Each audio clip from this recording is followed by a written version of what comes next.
ونؤمن به ونتوكل عليه ونعوذ بالله من شرور أنفسنا ومن سيئات أعمالنا من يهده الله فلا مضل له ومن يضلله فلا هادي له وأشهد أن لا إله إلا الله وحده لا شريك له وأشهد أن محمدا عبده ورسوله صلى الله عليه وعلى آله وأصحابه أجمعين أما بعد فأعوذ بالله من الشيطان الرجيم بسم الله الرحمن الرحيم وإذ ابتلى إبراهيم ربه بكلمات فأتمهن صدق الله مولانا العظيم.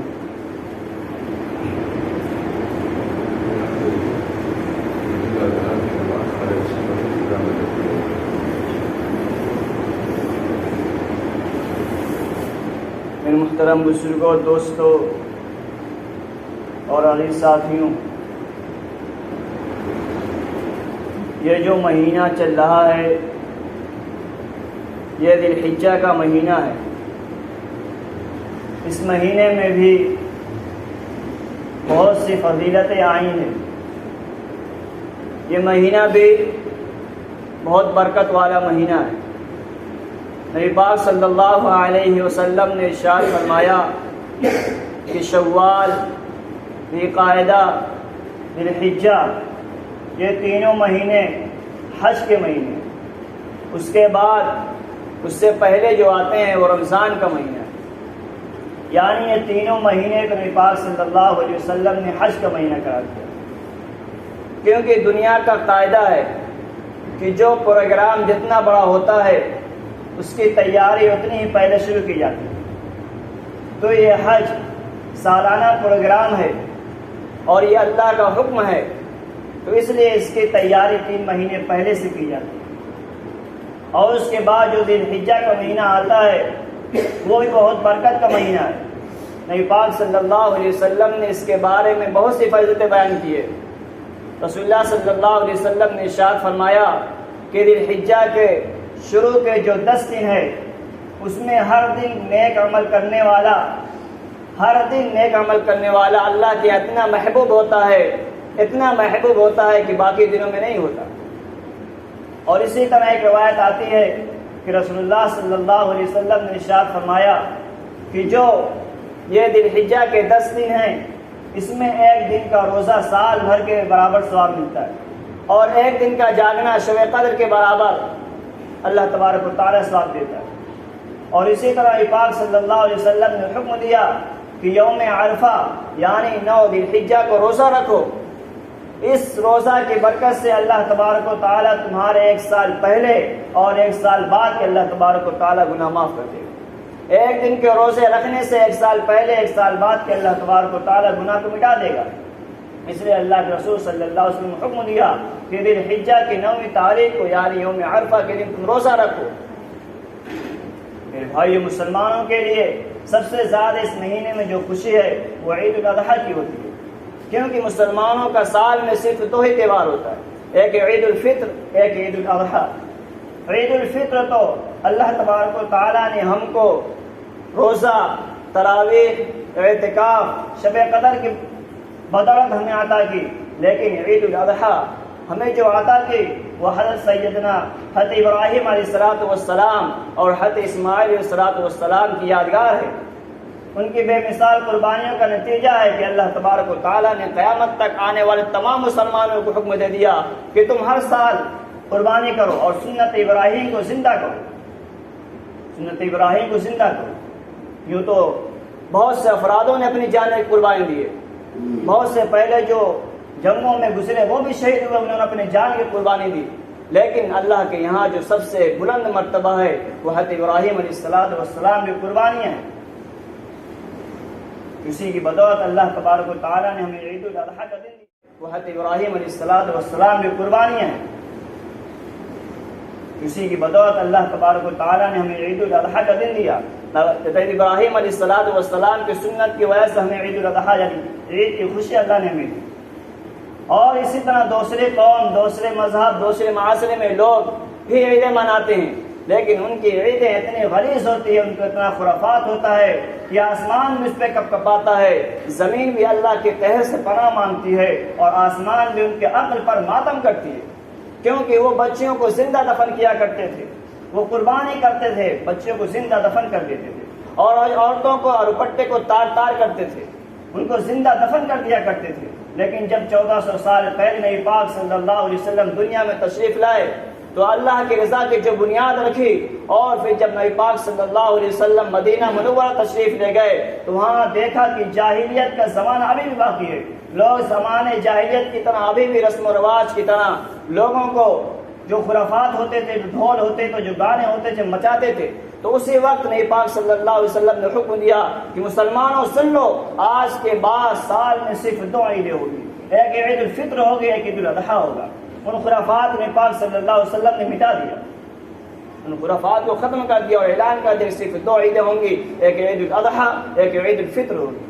اور عید الاضحیٰ نبی پاک صلی اللہ علیہ وسلم نے کہا کہ تمہارے بعد صحابہ نے عرض کیا کہ یا رسول اللہ یہ قربانی کیا ہے، یہ عید الاضحیٰ کیا ہے؟ تو اللہ کے رسول صلی اللہ علیہ وسلم نے جواب دیا یہ تمہارے باپ حضرت ابراہیم علیہ السلام کی سنت ہے، سنت حضرت ابراہیم علیہ السلام کی۔ اور سنت نبی پاک صلی اللہ علیہ وسلم نے کہا ابراہیم علیہ السلام کی سنت ہے، لیکن آج ہم مسلمانوں کا جو ذہن بدل گیا ہے، جو نسلیں پیدا ہو رہی ہیں، ان کے اندر ایسے خیالات، غلیظ خیالات آتے ہیں، کہتے ہیں کہ بکرا ذبح کرنے سے اچھا کہ یہ پیسہ ہم غریبوں کو دیں، غریبوں کے ان پیسوں سے ہم شادی کر دیں۔ خدا کی قسم تمہارے ذہن میں غلاظت بھر گئی، جب تم اللہ نے حکم دے دیا اور یہ اسلام کا ایک رکن ہے، اسلام کا شعائر اسلام میں سے ہے کہ تم قربانی کرو، لیکن مسلمانوں کے ذہن میں ایسے خرافات ہو گئے کہ یہ پیسہ ہم غریبوں کو دے دیں۔ میرے بھائی اگر تمہارے پاس پیسے ہیں تو دو غریبوں کو، ان کی بیٹیوں کی شادی کراؤ، ان کے بچوں کی شادی کراؤ، لیکن جو اللہ نے حکم دیا کہ قربانی کرو، تم اس پیسے کی تم قربانی کرو، تم کسی غریب کو نہیں دے سکتے، کسی غریب کو نہیں دے سکتے۔ اور باریک مسئلہ یہ ہے کہ جب ہم قربانی کرتے ہیں تو اپنے ہاتھ سے بھی چھری چلاتے ہیں، لیکن اسی وقت ہمارے ہاتھ سے کسائی چھری پکڑ لیتا ہے۔ لیکن اگر کسائی نے چھری پکڑا اور اس نے بسم اللہ اللہ اکبر نہیں کہا تو پورا کا پورا جانور حرام ہو جائے گا۔ آج ہم قربانی کرتے ہیں تو حافظ جی مولوی صاحب پڑھتے ہیں، لیکن کسائی صاحب اسی میں ہاتھ ڈال کے پورا جانور مردہ کر دیتے ہیں، حرام کر دیتے ہیں اگر وہ اس نے بسم اللہ اللہ اکبر نہیں پڑھا۔ باریک باریک مسئلہ اگر ہم مفتیوں سے پوچھیں گے تو معلوم ہوگا، لیکن فرصت نہیں، ٹائم نہیں کہ چھوٹے چھوٹے مسئلے پوچھیں۔ بہت ہوتا ہے کہ اس کے ہاتھ میں کسائی بھی چھری پکڑ لیتا ہے۔ تو میرے بھائیوں، سب سے پہلے دنیا میں جو قربانی پیش کی وہ آدم علیہ السلام کے بیٹے نے پیش کی، حابیل اور قابیل کی قربانی سب سے پہلے۔ اس کے بعد داؤد علیہ السلام نے 1,00,000 بھیڑ اور 22,000 دمبے کو اللہ کے رضا کے لیے قربان کر دیا۔ پھر اس کے بعد یہود بھی آتے رہے، لیکن ان کے شریعت منسوخ ہو گئی، مسخ ہو گئی۔ پھر اس کے بعد چھوٹے چھوٹے فرقے غیر مذہب آتے اور قربانیاں کرتے، ان پہ خرافات تھا، نبی پاک صلی اللہ علیہ وسلم نے سب کو مٹا دیا، تو سب کو ختم کر دیا۔ تاریخ کے اوراق پڑھنے سے پتہ چلتا ہے کہ قریش بتوں سے اتنا محبت کرتے تھے، اتنا محبت کرتے تھے کہ خانہ کعبہ میں 360 بت رکھے ہوئے تھے، اور ان بتوں کے نام بھی رکھے ہوئے تھے۔ کسی کا نام لات رکھا تھا، کسی کا نام عزا رکھا تھا، ایسے ہی نام رکھے تھے، لیکن ان میں سب سے بڑا جو بت تھا اس کا نام ہبل تھا، اور ان بتوں سے لڑکا پیدا ہونے کی دعا مانگا کرتے تھے، اس بت سے لڑکا پیدا ہونے کی دعا مانگا کرتے تھے، اور اس کے لیے نظریں بھی چڑھاتے تھے، یعنی قربانی بھی اس کے نام سے کیا کرتے تھے۔ اور یہ ان کے یہاں ایک دستور بن گیا تھا کہ جس کے یہاں 9 لڑکے پیدا ہو گئے اور ایک لڑکا یعنی 10واں لڑکا پیدا ہوگا تو ہبل کے نام اس کی بھی چڑھا دے گا۔ تو نبی پاک صلی اللہ علیہ وسلم کے والد محترم یہ 10ویں لڑکے تھے، حضرت عبد المطلب تھے، 10ویں لڑکے تھے۔ جب یہ پیدا ہوئے یہ خوبصورت تھے، لوگ ان کی خوبصورتی کو دیکھ کر فخر کرتے تھے۔ ان کے شاعر، اللہ نے ان کے اتنا اچھا شاعر بنایا تھا کہ ان کے شاعر سن کر لوگ فخر کرتے تھے۔ حضرت عبد المطلب ان پر رشک کرتے تھے، لیکن جب دل میں خیال آتا تھا کہ چڑھتے سورج کی طرح ہے کہ اس کو بھی میں اس ہبل کے نام قربان کر دوں گا، پھر ان کا دل مرجھا جاتا تھا، بدن کانپ جاتا تھا۔ لیکن اللہ تبارک و تعالیٰ نے ایک دن ایک کہنے کو دیا اور کہا قریش کے سردار سے کہ اس کا بدلہ ہے، اگر تم چاہتے ہو کہ عبداللہ کو تم ذبح نہ کرو تو تم 10 اونٹ ذبح کر دو۔ تو لوگوں کو یہ رائے پسند آ گئی اور لوگ نے 10 اونٹ رکھا، ایک طرف 10 اونٹ کو رکھ دیا، ایک طرف عبداللہ کو بیٹھا دیا، اور قرآن اندازی کرنے لگے تو جب قرآن ڈالا گیا تو نام عبداللہ پر آیا. لوگ شرمندہ ہو گئے. پھر دوبارہ کوشش کی گئی, ڈبل اونٹ ڈال کے 20 اونٹ کر کے پھر رکھا گیا, پھر عبداللہ کا نام لگے. یہاں تک تاریخ میں لکھا ہے کہ 10ویں مرتبہ کے بعد جا کے عبداللہ کے نام سے ہٹ کر اونٹ پر آیا تو لوگ خوشی منانے لگے. پھر اس اونٹوں کو ان کے نام ہبن کے نام قربان کیا گیا. تو اس طرح حضرت عبداللہ بچ گئے. اللہ تبارک و تعالیٰ نے ان کو بچانا تھا. تو اسی طرح قربانیاں دے کے حضرت عبداللہ کی جانیں بچی. لیکن میرے بھائیوں, جو قربانی سب سے بڑی تھی وہ قربانی حضرت ابراہیم علیہ السلام کی تھی. اللہ نے کہا یا ابت افعل ما تؤمر ستجدنی ان شاء اللہ من الصابرین. جب اسماعیل علیہ السلام نے کہا, جب ابراہیم علیہ السلام نے کہا کہ اے بیٹے میں تجھے اللہ کے رضا پر قربان کرنا چاہتا ہوں, تمہاری کیا رائے ہے؟ کہا یا ابت افعل ما تؤمر, اے باپ جو تمہیں حکم دیا گیا ہے کر گزرو. ستجدنی ان شاء اللہ من الصابرین, ان قریب تم مجھے صابرین میں سے پاؤ گے. میرے بھائی ابراہیم علیہ السلام کا صرف چند امتحان نہیں ہوا, بہت سے امتحان ہوئے. وَإِذِ ابْتَلَىٰ إِبْرَاهِيمَ رَبُّهُ بِكَلِمَاتٍ فَأَتَمَّهُنَّ. اللہ نے ایک امتحان نہیں لیا بلکہ چند امتحان لیے. جب ابراہیم علیہ السلام کی عمر 84 سال کی ہوئی اس وقت اللہ نے اسماعیل علیہ السلام کو پیدا کیا. بڑھاپے کی عمر میں ابراہیم علیہ السلام کو اللہ نے اولاد عطا کی اور پھر اللہ نے حکم دیا, اور پھر اسی وجہ سے اللہ نے ابراہیم علیہ السلام کا نام خلیل رکھا. خلیل کے معنی آتے ہیں دوست, اور دوست وہی ہوتا ہے جو اللہ کے حکموں پر, اللہ کے اشاروں پر اپنے جان و مال کو قربان کر دے. تو جیسے اللہ کا حکم آتا تھا ابراہیم علیہ السلام تیار ہو جایا کرتے تھے. ابراہیم علیہ السلام تیار ہو جایا کرتے تھے. اللہ نے حکم دیا کہ اے ابراہیم تم ملک شام کی طرف ہجرت کر جاؤ اپنے اہل و عیال کے ساتھ. تو ابراہیم علیہ السلام اپنے اہل و عیال کے ساتھ ملک شام تشریف لے گئے. ابھی وہاں کچھ دن نہیں ہوا تھا کہ پھر حکم آ گیا کہ تم ایک ایسے چٹیل میدان کی طرف جاؤ, ایک ایسے چٹیل میدان کی طرف جاؤ جہاں نہ دانا ہو, نہ پانی ہو, نہ آب ہو, نہ خالص, نہ صحیح طرح کی ہوا ہو, نہ انسان ہو, نہ جانور ہو. تم ایسی جگہ چلے جاؤ.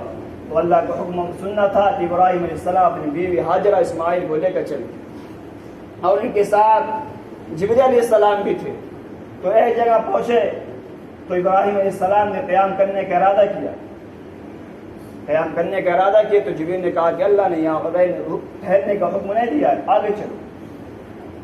آگے بڑھے یہاں تک کہ ایسے چٹیل میدان میں پہنچ گئے, نہ دانا, نہ پانی, نہ انسان, نہ جانور پہنچ گئے. پھر اللہ نے وہ حکم دیا کہ ٹھہرو. ابھی یہی امتحان ختم نہیں ہوا. پھر اللہ نے حکم دیا ہے کہ ابراہیم اپنی بیوی ہاجرہ اسماعیل کو اس بیابان جنگل میں چھوڑ کر چلے آؤ ملک شام کی طرف.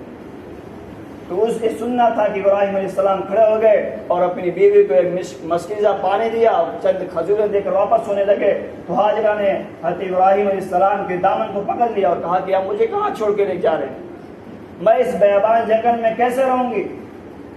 تو ابراہیم علیہ السلام نے کہا یہ اللہ کا حکم ہے. اللہ کا حکم سننا تھا کہ حضرت ہاجرہ نے ان کے دامن کو چھوڑ دیا اور کہا کہ جس اللہ نے تمہیں نمرود کے آگ سے بچا کر دکھایا وہ اللہ مجھے اس بیابان جنگل میں ضائع نہیں کرے گا, مجھے ضائع نہیں کرے گا. آپ جائیے. یہاں تک ابراہیم علیہ السلام چلے آئے اور ان کے نظروں سے ان کے بچے, ان کی بیویاں اوجھل ہو گئے. اور جب وہاں سے آنے لگے تو ابراہیم علیہ السلام نے ایسی دعا کی کہ وہاں کے پتھر بھی لرزنے لگے تھے. تاریخ میں لکھا ہوا ہے کہ 2 مرتبہ آسمان کے فرشتوں نے زار و قطار رویا ہے. 2 مرتبہ وہاں کے پتھر بھی لرزنے لگے تھے. تاریخ میں لکھا ہوا ہے کہ 2 مرتبہ آسمان کے فرشتوں نے زار و قطار رویا ہے. 2 مرتبہ آسمان کے فرشتوں نے زار و قطار رویا ہے. جب ابراہیم علیہ السلام نے اپنے بیٹے اسماعیل علیہ السلام کی گردن پر چھری چلائی تو اس وقت آسمان کے فرشتوں پر ہلچل مچ گئی اور رونے لگے کہ اللہ یہ کیا ہو رہا ہے کہ 86 سال کی عمر میں, 84 سال کی عمر میں آپ نے ان کو بیٹا عطا دیا اور وہ ایک بیٹا ہے اور ان کو آپ نے ذبح کرنے کا حکم دے دیا. اور دوسری مرتبہ جب اللہ کے رسول صلی اللہ علیہ وسلم طائف گئے, طائف والوں نے اتنا پتھر مارا کہ نبی پاک صلی اللہ علیہ وسلم کے جسم لہولہان ہو گئے. اس وقت فرشتوں میں ہلچل مچ گئی, روئے کہ یا اللہ آپ کے محبوب کی حالت ہے. لیکن اللہ ان نبیوں کو آزمائشوں سے گزارتا ہے.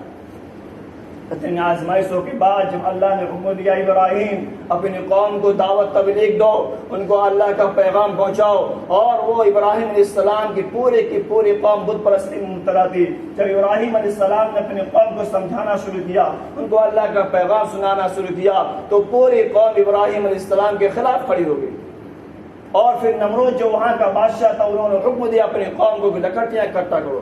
لکڑی اکٹھا ہوئی اور پھر اس کو دھکایا گیا یہاں تک کہ اس کی شعاعیں آسمان تک پہنچتی. پھر اس میں ابراہیم علیہ السلام کو پھینک دیا گیا. جب اللہ نے دیکھا کہ میرا محبوب میری خاطر اپنی جان کو بھی آگ میں ڈال دیا تو اللہ نے کہا قلنا یا نار کونی بردا وسلاما علی ابراہیم، اے آگ تو ابراہیم کے لیے سلامتی والی بن جا، ٹھنڈی بن جا. تو آگ فوراً ابراہیم علیہ السلام کے لیے پھول بن گئی اور ابراہیم علیہ السلام آگ سے عافیت کے ساتھ باہر تشریف لائے. میرے بھائیوں، یہ قربانی جو ابراہیم علیہ السلام کی ہے ان مسلمانوں کے ضمیروں کو جھنجھوڑنے کے لیے کہ جب مسلمان اپنے پیسوں کو خرچ کرے گا، اپنے جانور کو اللہ کے نام پر قربان کرے گا، ریاکاری نہیں کرے گا، تو اللہ تبارک و تعالیٰ پاک صلی اللہ علیہ وسلم نے فرمایا کہ ایک ایک بال کے بدلے اللہ تبارک و تعالیٰ نیکیاں دے گا. ریاکاری نہیں ہو. آج ہمارے جو بھائی ہیں جانور لاتے ہیں تو فخر سے بتاتے ہیں میں نے 50,000 کا لایا. خدا کی قسم تم کس سے مطالبہ کر رہے ہو؟ انسان سے جو اللہ کا ایک نام جو میں اللہ بول رہا ہوں پوری کائنات مل کر یہ اللہ کے لفظ کا بدلہ نہیں دے سکتی. تو تم کس آدمی کو بتاتے ہو؟ یہ ریاکاری آتا ہے کہ سب سے چھوٹا شرک وہ ہے جب کوئی انسان نماز پڑھتا ہے اور وہ نماز میں سجدے میں یا رکوع میں 3 تسبیح پڑھتا ہے لیکن اس کے سامنے کوئی انسان کھڑا ہو جاتا ہے اور اس کو دکھانے کے لیے 1 تسبیح زیادہ پڑھ دیتا ہے تو اس نے اللہ کے ساتھ شرک کیا. 1 تسبیح زیادہ پڑھنے کی وجہ سے اس نے اللہ کے ساتھ شرک کیا. حالانکہ وہ اللہ کی تصویر بیان کر رہا ہے لیکن اس کو دکھانے کے لیے اللہ کے لیے نہیں. وہ 3 تسبیح تو اللہ کے لیے پڑھی تھی لیکن 4تھی تسبیح اس آدمی کو دکھانے کے لیے. تو یہ شرک ہے اور شرک کی معافی نہیں ہوتی. تو میرے بھائیوں سے اپنے دل کو صاف کر لو. تم قربانی کرتے ہو اللہ کے لیے کرتے ہو، لوگوں کے لیے نہیں. اور جو آج ہمارے اندر جو خرافات بھرے ہوئے کہ اس پیسوں کو ہم غریبوں کو دے دیں اور اسے اس پیسوں کو ایک مال میں جمع کر دیں اور اسے غریبوں کی شادیاں کی جائے، تو میرے بھائیوں سے غلط ہے. اللہ کا حکم ہے وہ اللہ کا حکم پورا کرو. ان حکموں سے تم نہ بھٹکو. اگر تم بھٹکے اور تم اللہ کے حکموں کو توڑو گے، اللہ کے حکموں کو ٹھکراؤ گے تو کل قیامت کے دن اللہ تمہیں توڑ دے گا، تمہیں توڑ کے جہنم میں پھینک دے گا. کوئی بچانے والا نہیں ہوگا. وہاں صرف اللہ کا حکم چلے گا. وہاں کوئی بادشاہ نہ بادشاہ نہیں چلے گی. اس وقت اللہ کی بادشاہ چلے گی. میرے بھائیوں، جو قربانی کے جو مسائل ہیں ان مفتیان کرام سے پوچھو، علماء کرام سے پوچھو کہ قربانی کیسے کی جائے، ان کے بارے میں پوچھو. لیکن آج یہ ہے کہ ہم قربانی کرتے ہیں اتنا چھوٹا سا مسئلہ. ہر انسان سے غلطی ہوتی ہے کہ چھری چلاتا ہے اس کے ساتھ کسائی پکڑتا ہے تو اگر اس نے بسم اللہ اوپر نہیں پڑا تو پورا جانور حرام. تو میرے بھائیوں، قربانی کے مسئلے ہر علماء سے اور مفتیان کرام سے پوچھو. اللہ تبارک و تعالی مجھے اور آپ ہر کہنے سننے سے زیادہ عمل کرنے کی توفیق عطا فرمائے. وآخر دعوانا الحمدللہ رب العالمین.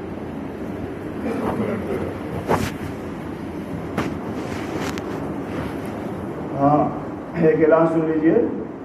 عید الاضحیٰ کی نماز عیدگاہ میں 6:30 بجے انشاءاللہ ادا کی جائے گی. عید الاضحیٰ کی نماز عیدگاہ میں